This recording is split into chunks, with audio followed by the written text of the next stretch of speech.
going on, everyone? My name is Patterson. Welcome to another discussion video for Pokemon Sun and Moon. Today, we're going to be looking at the size of, the possible size of the Pokemon Sun and Moon Pokedex. And, of course, had to be wearing the theory hoodie, the discussion hoodie, because it has the power of learning and knowledge, of course. Also, it's a crit t-shirt. Shout out to Shady Penguin.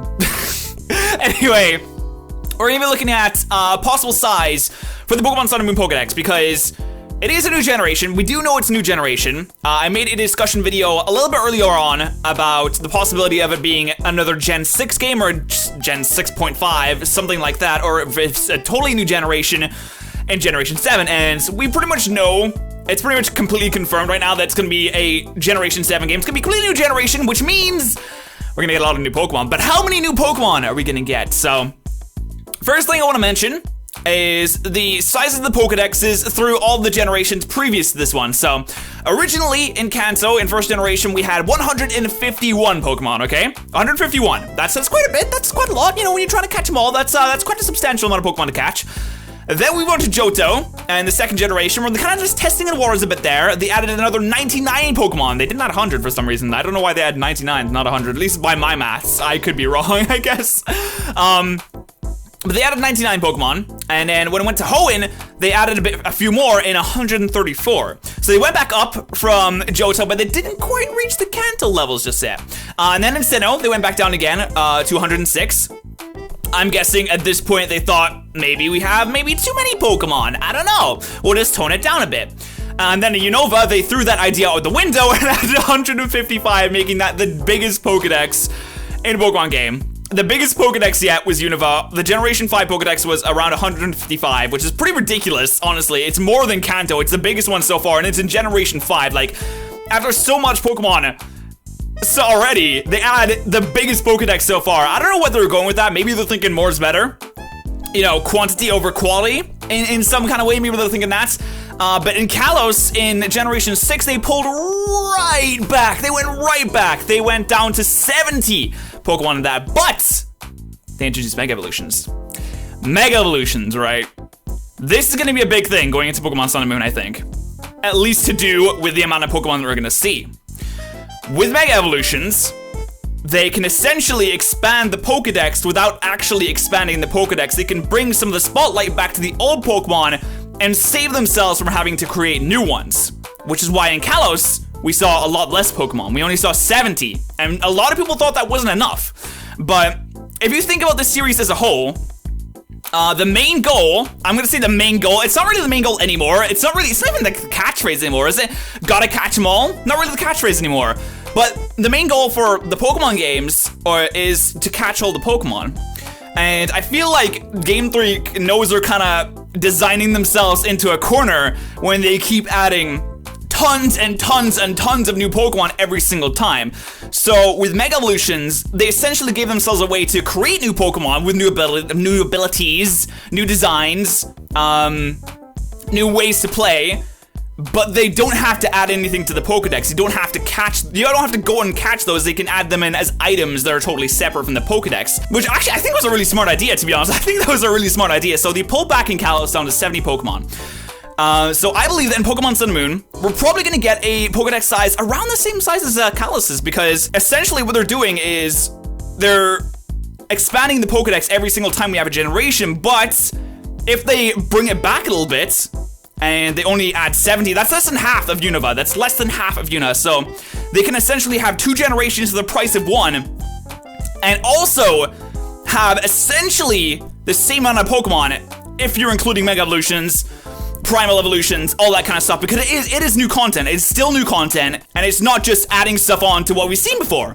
So honestly, I think that's kind of what we're gonna expect here.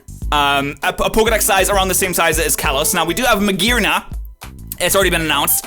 We don't know if that's like a legendary Pokemon or anything. We don't know what's going on there. We don't know if it's near the end of the Pokedex or whatever.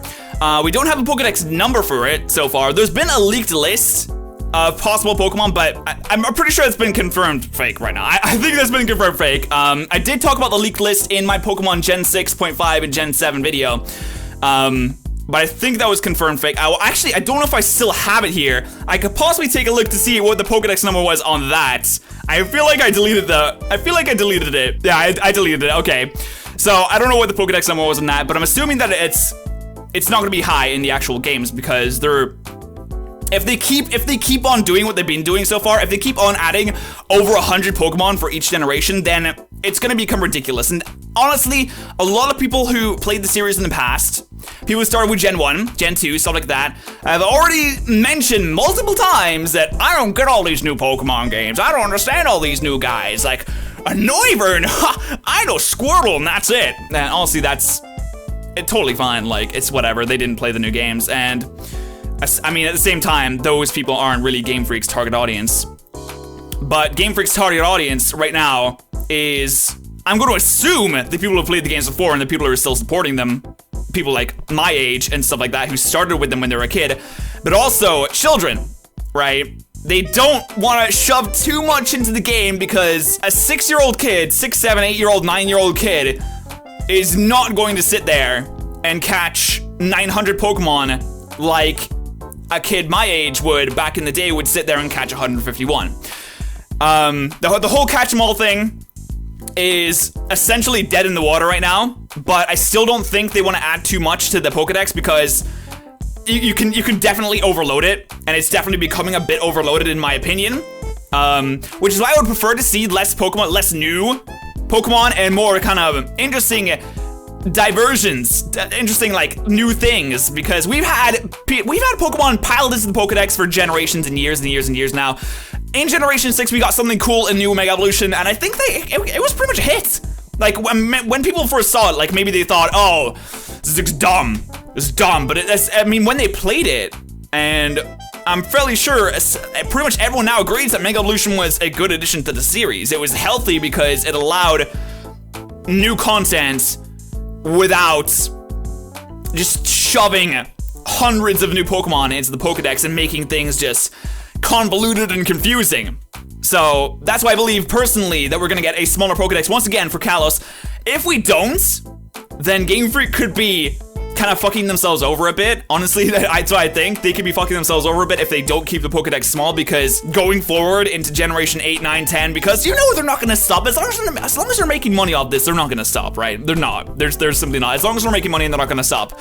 They could alienate people by adding hundreds and hundreds of new Pokemon every single time, because people are gonna lose track. Okay, you might think, oh, but I know all the Pokemon off by heart. Okay, not everyone who plays the series is like you. All right, so like I said, target audience is kids, and mostly people mostly kids, and but also people who played it in the past. But those people who played it in the past are gonna get increasingly more alienated as it goes on, due to the fact that all this is being crammed into it without really much time in between, and they're just leaving everything else in there. So it's just becoming more and more bloated, I'd say. The Pokedex is becoming more and more bloated, and it's just becoming a bit of a problem for them, I think. So that's why I think we can see a bit of a smaller Pokedex coming from Kalos, not from Kalos, into Sun and Moon. And it'll probably continue like that. It'll probably get even smaller and smaller as you go on, but like, the Pokemon in Kalos were actually like really cool and unique, and I like them. Like the Pokemon in Unova, I think personally, I think a lot of the Pokemon in Unova were kind of forgettable. So I'm happy. I like quality over quantity, and the fact that we also have Mega Evolutions here and possible Pokemon fusions that I've seen a theory about, possible Pokemon fusions, which could add another layer of new things to look at and play around with and stuff. Like, we could have Pokemon fusing with people, Pokemon fusing with other Pokemon. A lot of people won't like that, but a lot of people didn't like Mega Evolutions when that was announced, and generally people like that as a whole now, so anything could happen. I'd like to get your guys' opinions on this topic as well in the comment section below down there. If you did enjoy this video, please do destroy the like button right below this video, and I will see you guys next time.